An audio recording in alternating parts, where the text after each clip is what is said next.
नमस्कार, सत्यदर्शन न्यूज मध्ये आपले स्वागत आहे। मी पायल शहा। एक नजर टाकूया आजच्या ठळक घडामोडीवर। फाल्गुनच्या एकाच महिन्यात दोन मोठे ग्रहण। हिंदू धर्म आणि ज्योतिषशास्त्रात ग्रहण म्हणजे खूप महत्त्वाच्या घटना मानल्या जातात। 2026 ची सुरुवात खगोलीय आणि धार्मिक दृष्ट्या अत्यंत घटनापूर्ण असेल। फेब्रुवारी ते मार्च दरम्यान फक्त 15 दिवसांच्या अंतराने सूर्य आणि चंद्रग्रहण होणार आहे।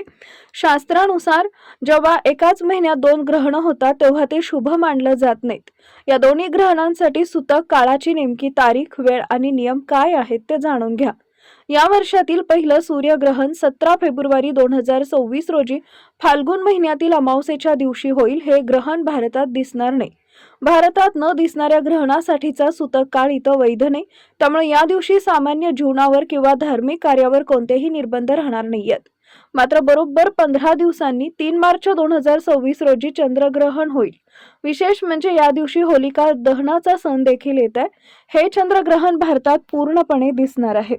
चंद्रग्रहणासाठी सूतक काळ ग्रहण सुरू होण्याच्या 9 तास आधी सुरू होतो। भारतात जेव्हा ग्रहण दिसतं तेव्हा सूतक काळातील नियमांचं पालन करणं अनिवार्य मानले जाते।